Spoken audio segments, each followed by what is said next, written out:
ನೆನೆಸಿದ್ದೀನಿ. ಇವಾಗ ತೊಳೆದ್ಬಿಟ್ಟು ನೆನೆಸ್ದೆ. ಒಂದು 3 ಅವರ್ ನೆನಿಲಿ ಇದು ನೆನೆಸಿದ್ದೀನಿ. ಇದನ್ನು ಇವಾಗ ಅವಲಕ್ಕಿ ತೊಳೆದ್ಬಿಟ್ಟು ಆಲ್ರೆಡಿ 1 ಅವರ್ ಆಗಿದೆ. ಇದು ಇನ್ನೊಂದು ಸ್ವಲ್ಪ ನೆನಿಬೇಕಿದು. ಕಡಲೆಬೇಳೆ ವಡೆ ಮತ್ತು ಅವಲಕ್ಕಿ ಮಾಡ್ತೀನಿ ಇವಾಗ ನೈಟು ಟಿಫನಿಗೆ. ಬೆಳ್ಳುಳ್ಳಿ ಹಾಕೊಂಡಿದ್ದೀನಿ. ಒಂದು 6 ಮೆಣಸಿನ್ಕಾಯಿ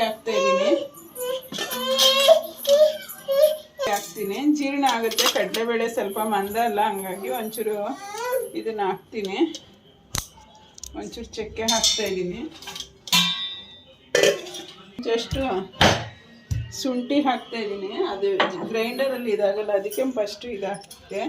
ಫಸ್ಟ್ ಇದನ್ನು ಪೌಡ್ರ್ ಮಾಡ್ಕೊಳ್ತೀನಿ, ಇಲ್ಲಾಂದರೆ ಮಧ್ಯದಲ್ಲಿ ಸಿಗಾಕೊಡುತ್ತೆ. ದಪ್ಪದರಾಗಿದೆ. ಚೂರು ಒಂದಿಷ್ಟು ತೆಗೆದು ಇಟ್ಬಿಡೋಣ, ಇಲ್ಲಾಂದರೆ ಗರಿಯಾಗಿ ಚೆನ್ನಾಗಿರಲ್ಲ.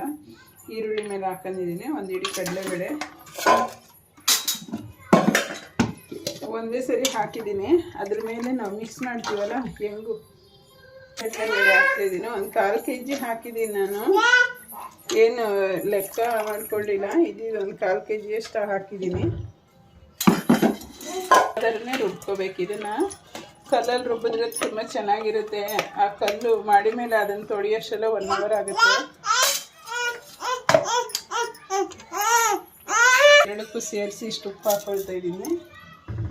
ಇದು ಮಿಕ್ಸಿನ ಸ್ವಲ್ಪ ಕಷ್ಟನೇ. 1 ಸ್ಪೂನ್ ನೀರು ಹಾಕ್ಕೊಳ್ತಿಲ್ಲ. ಒಂಚೂರು ಅಕ್ಕಿ ಹಿಟ್ಟು ಮಿಕ್ಸ್ ಮಾಡಿದ್ರೆ ಮತ್ತೆ ಕ್ರಿಸ್ಪಿಯಾಗಿ ಬರುತ್ತೆ.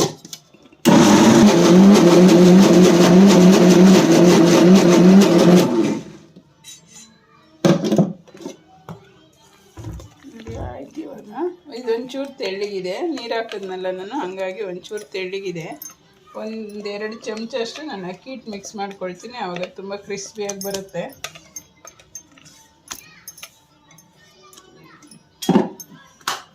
ಇವಾಗ ಕಡಲೆಬೇಳೆ ಸ್ವಲ್ಪ ತೆಗೆದಿಟ್ಕೊಂಡಿದ್ದೆ, ಅದನ್ನು ಹಾಕ್ಕೊಳ್ತಾ ಇದ್ದೀನಿ. ಕೊತ್ತಂಬರಿ ಸೊಪ್ಪು 1 ಕೈ ಹಿಡಿ ಹಾಕ್ಕೊಳ್ತಾ ಇದ್ದೀನಿ. ಮತ್ತು ಇದು ಸಬ್ಬಕ್ಕಿ ಸೊಪ್ಪು.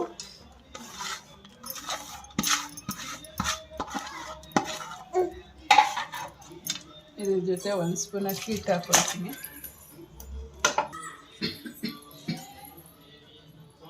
ನಾವು ಶನಿವಾರ ಸುಮಾರು ಒಂದು 15-20 ವರ್ಷದಿಂದನೇ ನೈಟು ಅಡುಗೆ ಮಾಡೋಣ, ಟಿಫನ್ನೇ. ಅದಕ್ಕೆ ಬರೀ ಅವಲಕ್ಕಿ ತಿನ್ನೋಕ್ಕಾಗಲ್ಲ ಅಂತ ಅದ್ರ ಜೊತೆಗೆ ಮಾಡ್ತೀನಿ. ಹಾಕ್ತಾಯಿದ್ದೀನಿ. ಇದು ಗಾಣದ ಎಣ್ಣೆ, ಹಾಗಾಗಿ ಯಾವುದು ಲೇಬಲ್ ಏನು ತೋರಿಸೋದಂಗಿಲ್ಲ. ಕಡಲೆ ಎಣ್ಣೆ, ಗಾಣದ ಎಣ್ಣೆ ಇದು. ನಾವು ಕ್ಯಾನಲ್ಸಲ್ಲಿ ಇಟ್ಕೊಳ್ತೀವಿ, ಹಾಗೆ ಬಳಸ್ತೀವಿ.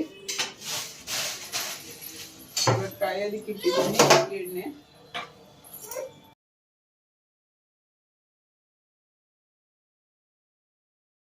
ಸ್ವಲ್ಪ ಕಷ್ಟನೇ, ಬರೀ ಕಡಲೆಬೇಳೆ ರುಬ್ಬೋದು ಹಿಡಿಯುತ್ತೆ. ಅದಕ್ಕೆ 1-2 ಚಮಚ ನೀರು ಹಾಕೋ ಒಂಥರ ಗರಿಯಾಗಿರುತ್ತೆ. ನಾನು ಒಂಚೂರೇ ಅಂತ ನೆನೆಸ್ದೆ, ಸ್ವಲ್ಪ ಹಿಟ್ಟು ಜಾಸ್ತಿನೇ ಇಟ್ಟು. ಬೇಕಾದ್ರೆ ಈ ಸ್ಟೇಜಲ್ಲಿ ಉಪ್ಪು ಕಮ್ಮಿ ಇದೆಯಾ ಏನು ಅಂತ ನೋಡ್ಕೋಬೋದು. ಒಂದಿಷ್ಟು ಹಿಟ್ಟು ಎತ್ಕೊಂಡು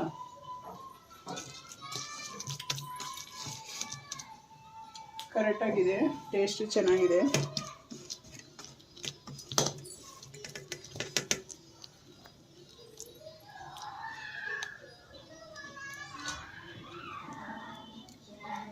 ಈ ಥರ ಕಡಲೆಬೇಳೆ ಬೇಳೆ ಕಾಣಿಸಿದ್ರೆ ತುಂಬ ತೆಳ್ಳಗೆ ತಟ್ಬಿಟ್ಟು ಹಾಕಿದ್ರೆ ತುಂಬ ಚೆನ್ನಾಗಿರುತ್ತೆ. ದಪ್ಪ ಮಾಡಿದ್ರೆ ಒಳಗೆಲ್ಲ ಹಿಟ್ಟಿರುತ್ತೆ, ಚೆನ್ನಾಗಿರಲ್ಲ. ಇದು ಒಂದಿನ ಉಳಿದ್ರೂ ಸಹ ಏನಾಗಲ್ಲ. ದಪ್ಪ ಹಾಕ್ಬಿಟ್ರೆ ನಾವು ಮುರಿದಾಗ ಒಂದಿನ ಆಗೋದ್ರೆ ನಾರು ಥರ ಬರುತ್ತೆ. ಇದು ಈ ಥರ ತೀರಾ ತೆಳ್ಳಗೆ ತಟ್ಟಾಕಿದಾಗ ಹಂಗಾಗಲ್ಲ. ಒಂದಿನ ಇದ್ರೂ ಏನಾಗಲ್ಲ.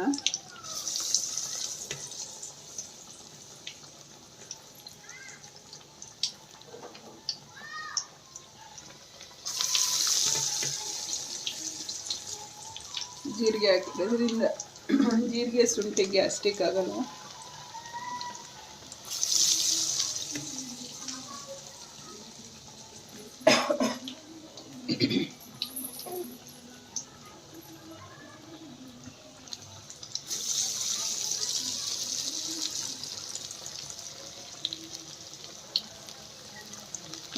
ಸ್ವಲ್ಪ ಮಾಡ್ತೀವಂತ ಚೂರಿ ಎಣ್ಣೆ ಹಾಕಿದ್ರೆ ಒಂಥರ ಟೇಸ್ಟ್ ಇರೋದಿಲ್ಲ.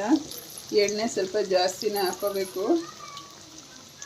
ಇದೇನು ಒಂದ್ಸತಿ ಡಿಪ್ ಮಾಡಿದ ತಕ್ಷಣ ವೇಸ್ಟ್ ಮಾಡುವಂಥ ಆಯಿಲ್ ಅಲ್ಲ, ಅದೇನೋ ಸನ್ಫ್ಯೂರ್ ಆ ಥರ ಇನ್ನೊಂದ್ಸತಿ ನೆಕ್ಸ್ಟ್ ಬಳಸಬಾರ್ದು ಅಂತಾರೆ. ಇದೇನಿಲ್ಲ, ಗಾಣದೇನು ಏನಿಲ್ಲ, ಆ ಥರ ಎಲ್ಲ ಏನು ಸಮಸ್ಯೆ ಇಲ್ಲ, ಬಳಸ್ಬೋದು ಇದನ್ನು.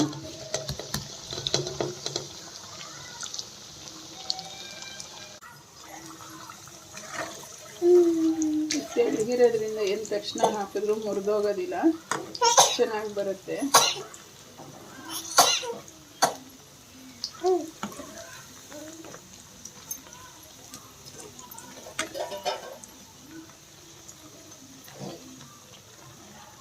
ತಿರುಗಿಸ್ಕೊತಾ ಇರಬೇಕು, ನಿಧಾನ ಆಗುತ್ತೆ, ತಿರುಗಿಸ್ಕೊತಾ ಇರಬೇಕು, ಅವಾಗ ತಿರುಗಿಸ್ಕೊತಾ ಇರಬೇಕು. ಒಂದೇ ಸತಿ ಕಲರ್ ಬರೋವರೆಗೂ ಬಿಡಬಾರ್ದು, ಒಂಥರ ಸೀದಾದಂಗೆ ಆಗುತ್ತೆ. ಹಿಂಗೆ ತಿರುಗಿಸ್ಕೊತಾ ಇರ್ಬೇಕು ಅವಾಗವಾಗ.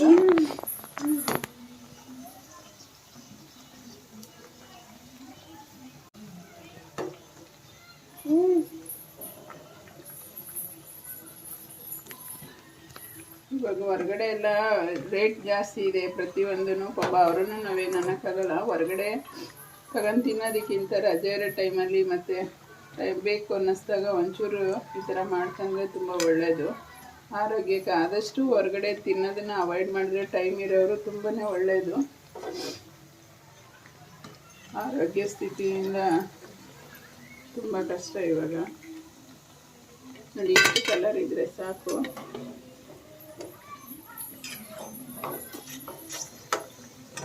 ಅದು ನಾವು ಮಾಡಿ ತೆಗೆದು ಒಂದು ಸ್ವಲ್ಪ ಹೊತ್ತಲ್ಲಿ ಇನ್ನೂ ಕಲರ್ ಚೇಂಜ್ ಆಗುತ್ತೆ. ಇದು ಬಿಸಿ ಇರುತ್ತಲ್ಲ, ಮುಟ್ಟಕ್ಕೆ ಆಗಲ್ಲ. ತೆಳ್ಳಗೆ ಮಾಡಿರೋದ್ರಿಂದ ನೋಡಿ ಇಷ್ಟೇ ಥಿಕ್ನೆಸ್ಸು, ತುಂಬ ಚೆನ್ನಾಗಿದೆ. ಮುರಿಯೋದಕ್ಕೂ ಅಷ್ಟೇ ಒಂಥರ ಕ್ರಿಸ್ಪಿನೆಸ್ ಆಗಿದೆ. ಅಕ್ಕಿ ಹಿಟ್ಟು ಹಾಕಿರೋದ್ರಿಂದ ಬರೀ ಕಡಲೆಬೇಳೆನೇ ಮಾಡಿದ್ರೆ ಇಷ್ಟೊಂದು ಒಂಥರ ಮುರುಕ್ ಗರಂ ಅಂತ ಬರಲ್ಲ, ಆ ಥರ ಇದೆ. ತುಂಬ ಚೆನ್ನಾಗಿದೆ. ಸೂಪರ್ ಆಗಿದೆ ನೋಡಿ, ಕ್ರಿಸ್ಪಿಯಾಗಿ ಬಿಸಿ ಬಿಸಿ ತುಂಬಾ ಸಕ್ಕತ್ತಾಗಿದೆ. ಕಡಲೆಬೇಳೆ ಕಾಳುಗಳಂಗೆ ಬಾಯಿ ಸಿಗುತ್ತೆ ಒಡೆ. ನೋಡ್ತಿದ್ರೆ ಇನ್ನ ನೋಡಿ, ಮಾತಾಡಕ್ ಮುಂಚೆ ಇನ್ನ ತಿನ್ಬೇಕು ಅನ್ಸ್ತದೆ. ತುಂಬಾ ಚಿಕ್ಕಬಟ್ಟೆ ಕ್ರಿಸ್ಪಿ ಆಗಿದೆ. ಸೊಪ್ಪೆಲ್ಲ ಬಾಯಿಗೆ ಸಿಗಂಗಿದೆ ನೋಡಿ, ಕಾಳು ಗೀಳು ಎಲ್ಲ. ಅಲ್ಟಿಮೇಟ್ಲಿ ಸೂಪರ್ ವಡೆ, ಮಸ್ತ್ ಆಗಿದೆ. ನೀವು ಒಂದ್ಸಲ ಮಾಡಿ ನೋಡಿ, ತಿನ್ ನೋಡಿ.